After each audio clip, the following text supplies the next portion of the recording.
श्री गणेशाय नमः। करवा चौथ व्रत कथा, पूजन सामग्री, विधि, चारों कहानियाँ, महात्म्य एवं आरती। करवा चौथ व्रत कथा। यह व्रत अति प्राचीन है। इसका प्रचलन महाभारत से भी पूर्व का है। यह व्रत सौभाग्यशाली महिलाओं के लिए उत्तम माना गया है। सामान्य मान्यता के अनुसार सुहागिनें इस व्रत को अपने सुहाग पति की दीर्घायु के लिए रखती हैं। कहा जाता है कि इसे पांडवों की पत्नी द्रौपदी ने भी किया था। व्रत की विधि। यह व्रत कार्तिक मास के कृष्ण पक्ष को चंद्रोदय चतुर्थी को करवा चौथ कहते हैं। इस दिन सुहागिन स्त्रियां चावल पीसकर दीवार पर करवा चौथ बनाती हैं, जिसे वर कहते हैं। इस करवा चौथ में पति के अनेक रूप बनाए जाते हैं तथा सुहाग की वस्तुएं जैसे चूड़ी, बिंदी, बिछुआ, मेहंदी, महावर आदि के साथ साथ दूध देने वाली गाय, करुआ बेचने वाली कुम्हारी, महावर लगाने वाली नाइन, चूड़ी पहनाने वाली मनिहारिन, 7 भाई और उनकी इकलौती बहन, सूर्य, चंद्रमा, गौरा तथा पार्वती आदि देवी देवताओं के भी चित्र बनाए जाते हैं। सुहागिन स्त्रियों को इस दिन निर्जल व्रत रखना चाहिए। रात्रि को जब चंद्रमा निकल आए तब उसे अर्घ्य देकर भोजन करना चाहिए। पीली मिट्टी की गौरा बनाकर उसकी पूजा करनी चाहिए। करवा चौथ व्रत कथा। प्रथम, एक साहूकार था, उसके 7 बेटे और एक बेटी थी। सातों भाई व बहन एक साथ बैठकर भोजन करते थे। एक दिन कार्तिक की कृष्ण पक्ष की चौथ का व्रत आया तो भाई बोला कि बहन आओ भोजन करें। बहन बोली कि आज करवा चौथ का व्रत है, चांद उगने पर ही खाऊंगी। तब भाइयों ने सोचा कि चांद उगने तक बहन भूखी रहेगी, तो एक भाई ने दिया जलाया, दूसरे भाई ने छलनी लेकर उसे ढक दिया। नकली चांद दिखाकर बहन से कहने लगा कि चलो चांद उग आया है, चांद को अर्घ्य दे दो। बहन अपनी भाभियों से कहने लगी कि चलो अर्घ्य दे दो, तो भाभियां बोली तुम्हारा चांद उगा होगा, हमारा चांद तो रात को उगेगा। बहन ने अकेले ही अर्घ्य दे दिया और खाना खाने लगी तो पहले ही ग्रास में बाल आ गया, दूसरे ग्रास में कंकड़ आया, तीसरा ग्रास मुंह तक किया तो उसकी ससुराल से संदेशा आया कि उसका पति बहुत बीमार है, जल्दी भेजो। माँ ने जब लड़की को विदा किया तो कहा कि रास्ते में जो मिले उसके पांव लगना और जो कोई सुहाग का आशीष दे तो उसे पल्ले में गांठ लगाकर उसे कुछ रुपए देना।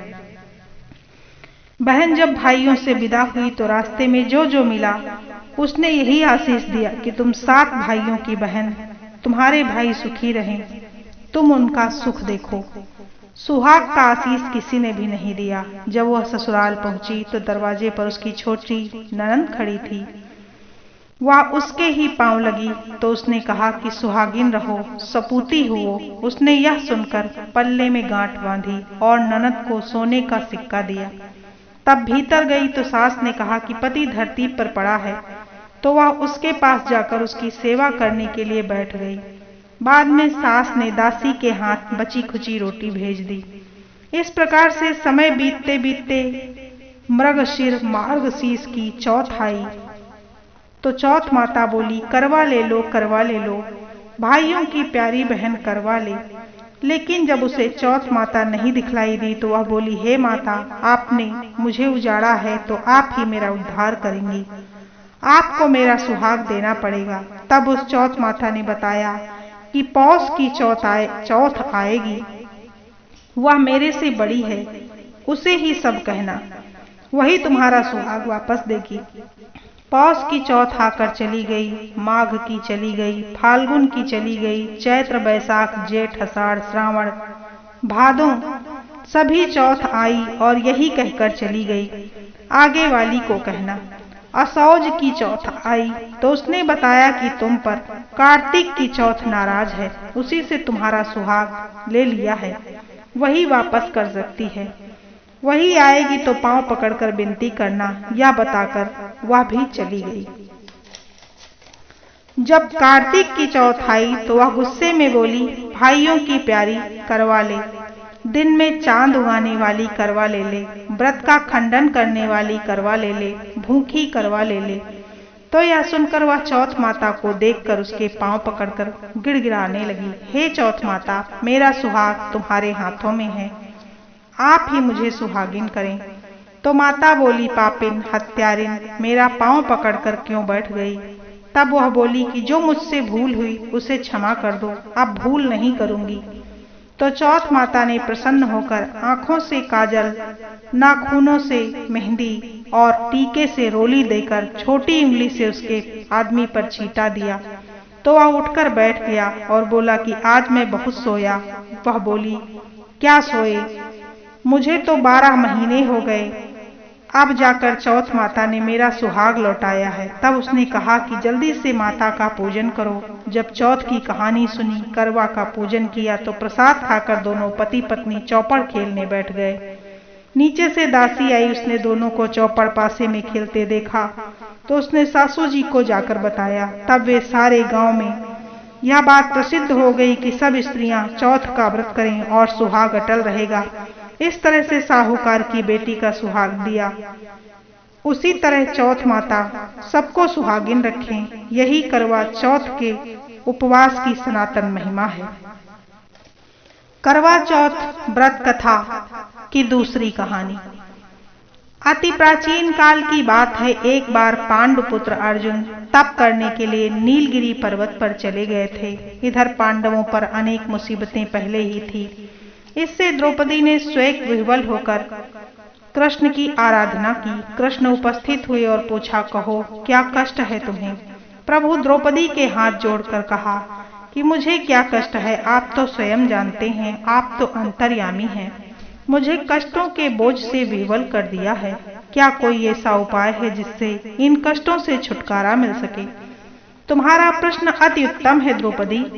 कृष्ण मुस्कुरा कर बोले, हे प्रभु, मुझ दुखी नारी का कष्ट दूर करने का उपाय बताइए। द्रौपदी ने कहा, श्री कृष्ण बोले, यही प्रश्न एक बार पार्वती जी ने शिव जी से कर दिया। तब श्री शिव जी ने पार्वती जी को करवा चौथ व्रत का विधान बताया था। तब द्रौपदी बोली, प्रभु, करवा चौथ व्रत की जानकारी मुझे भी दीजिए और उसकी कथा कहिए। तब कृष्ण ने एक पल सोचने के बाद कहा, दुख सुख जो सांसारिक माना जाता है, प्राणी उसमें सदा ही लिप्त रहता है। मैं तुम्हें अति उत्तम करवा चौथ व्रत की कथा सुनाता हूँ, इसे ध्यान से सुनो। प्राचीन काल में गुणी, विद्वान, धर्मपरायण एक ब्राह्मण रहता था। उसके 4 पुत्र तथा गुणवती सुशील पुत्री थी। पुत्री ने विवाहित होकर चतुर्थी का व्रत किया, किंतु चंद्रोदय से पूर्व ही उसे क्षुधा ने बाध्य कर दिया। इसने ही भाइयों ने छल से पीपल की आड़ में कृत्रिम चंद्रमा बनाकर दिखा दिया। लड़की ने अर्धदे भोजन कर लिया। भोजन करते ही उसके पति की हृदय गति बंद हो गई। इससे दुखी हो उसने अन्न जल त्याग दिया। उसी रात्र में इंद्राणी भूमि विचरण करने आई थी।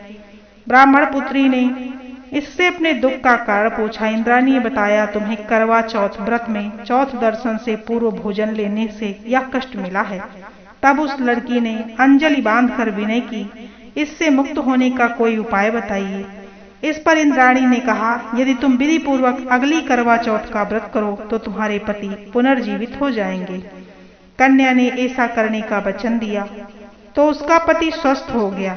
इस पर उस कन्या ने वर्ष भर प्रत्येक चतुर्थी का व्रत किया और अनंत अखंड सुहाग प्राप्त किया। श्री कृष्ण ने कहा, हे द्रौपदी, यदि तुम इस व्रत को करोगी तो तुम्हारे सभी संकट टल जाएंगे। इस प्रकार द्रौपदी ने यह व्रत किया और पांडव सभी क्षेत्रों में विजयी हुए। इस प्रकार सौभाग्य, पुत्र, पौत्र आदि और धन धान्य की इच्छुक स्त्रियों को यह व्रत विधि पूर्वक करना चाहिए। इस व्रत में भगवान शंकर की आरती भी की जाती है। करवा चौथ व्रत कथा की तीसरी कहानी। एक ब्राह्मण परिवार में 7 बहुएं थी। 6 बहुओं के मायके वाले बहुत अमीर थे। इसी कारण ससुराल में उनका बड़ा मान था, परंतु छोटी के मायके में कोई न था।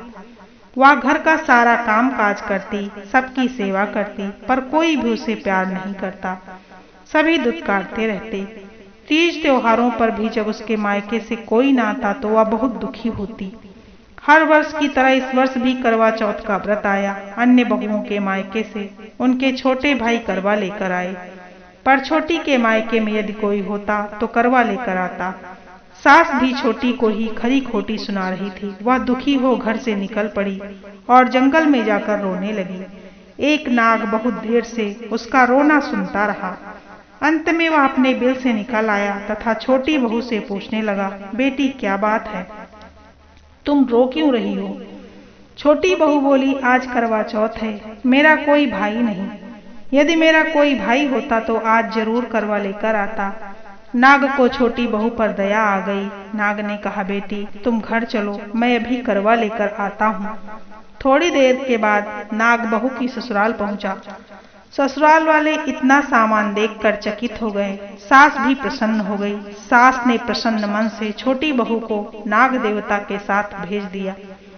नाग देवता ने छोटी बहू को अपना सारा महल दिखाया और कहा, जितने दिन चाहो आराम से रहो, मन चाहा खाओ, मन चाहा पहनो, पर एक बात याद रखना, सामने रखी नांद कभी मत खोलना। छोटी बहू सारा समय महल में आराम से काटती, पर नांद के बारे में उसकी उत्सुकता बढ़ती जाती। एक दिन जब घर में कोई न था तो उसने नांद को उठाकर देखा तो हजारों छोटे छोटे सांप के बच्चे इधर उधर रेंगने लगे। उसने जल्दी ही नांद ढक दी। जल्दी में एक सांप की पूंछ नांद के नीचे आकर कट गई। शाम को नाग के आने पर छोटी बहू ने अपनी गलती स्वीकार कर ली। नाग ने भी उसे क्षमा कर दिया। जब छोटी बहू ने ससुराल जाने की इच्छा की तो उसे धन रत्न आदि देकर विदा किया। छोटी बहू के ससुराल में अब उसकी बड़ी इज्जत होने लगी। जिस सांप की पूंछ कटी थी उसे सभी बाड़ा कहकर तंग करने लगे। एक दिन उसने अपनी माँ से पूछा कि मेरी पूंछ कैसे कटी है। माँ ने कहा, छोटी बहू के नांद उठाने और जल्दी में रखने पर तुम्हारी पूंछ कट गई है। तो वह बोला कि मैं छोटी बहू से बदला लूंगा। माँ के बहुत समझाने पर भी वह एक दिन चुपचाप छोटी बहू के घर जा पहुंचा और वहां छुप गया। मौका पाकर उसे काटने की सोचने लगा।